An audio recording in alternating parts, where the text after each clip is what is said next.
Hi, this is Tom from ZeroToFinals.com. In this video, I'm going to be going through cardiovascular disease. You can find written notes on this topic at ZeroToFinals.com/CVD or in the cardiology section of the Zero to Finals medicine book. Let's jump straight in. So first let's talk about atherosclerosis. Athero basically means soft or porridge-like. Sclerosis is hardening. And atherosclerosis is really a combination of atheromas, which are fatty deposits in the artery wall, and sclerosis, which is the process of hardening or stiffening of the blood vessel wall. Atherosclerosis affects the medium and large arteries in the body, and it's caused by chronic inflammation and activation of the immune system in the artery wall.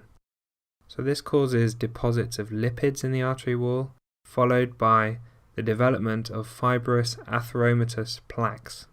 These plaques cause a few different problems. Firstly, they cause stiffening of the artery wall, which leads to hypertension or raised blood pressure. This is caused by the strain on the heart trying to pump blood against an artery wall that won't expand with the extra pressure. So it pumps against that extra resistance and causes higher blood pressure. The second problem is stenosis, so this is a narrowing, because of the plaques, of the space that the blood can flow through in the blood vessel. And this causes reduced blood flow in conditions like angina or peripheral vascular disease.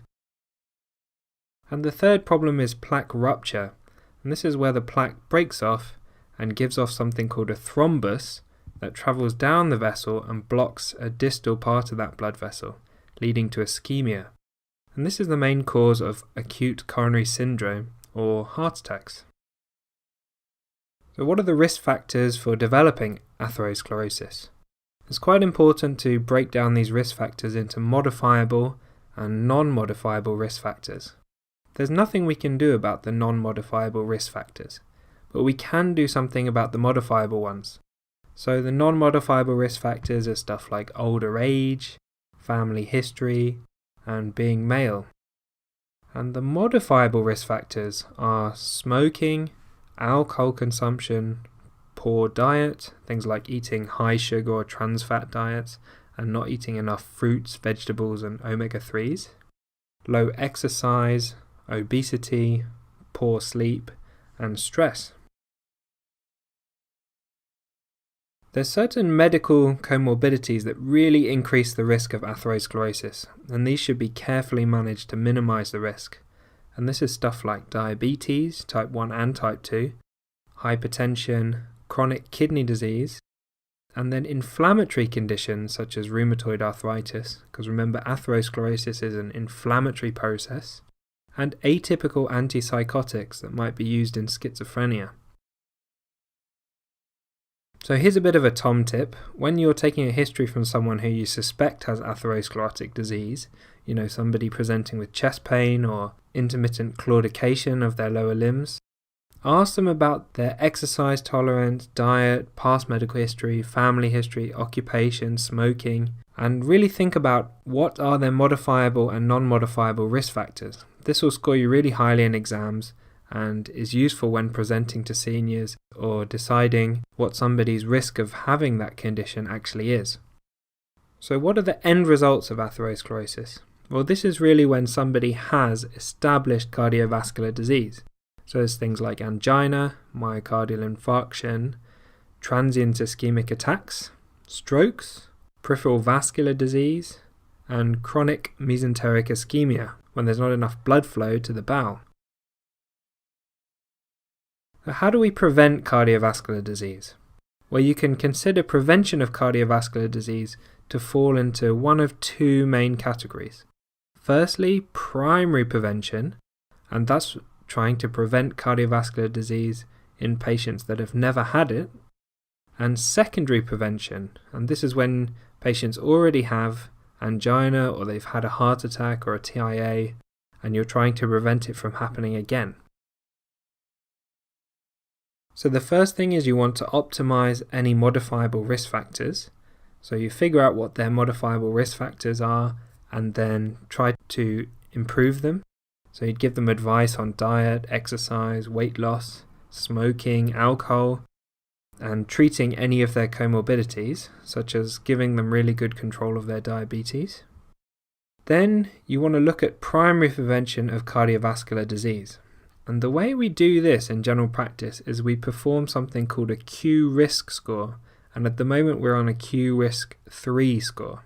And this calculates the percentage risk that the patient will have a stroke or an MI in the next 10 years. If they have more than a 10% risk of developing a stroke or a heart attack over the next 10 years, i.e. their Q risk 3 score is above 10%, then NICE recommends that you should start a statin. So the current recommendation is for atorvastatin 20 mg at night. There's a slight exception in that all patients with chronic kidney disease or type 1 diabetes for more than 10 years should automatically be offered atorvastatin 20 mg once a day. The NICE guidelines actually recommend checking lipids 3 months after starting a statin and increasing the dose in order to aim for at least a 40% reduction in the non-HDL cholesterol. But I would always check adherence carefully before increasing the dose, because you might find out that the patient doesn't actually take their medication. Next, let's talk about secondary prevention of cardiovascular disease. And secondary prevention is after they've already had a heart attack, angina, a TIA, stroke, and so on. And the way to remember this is with the 4 A's. So the first A is aspirin, the second A is atorvastatin, and after somebody's had cardiovascular disease, we try and get to 80 mg of atorvastatin, compared to 20 in primary prevention.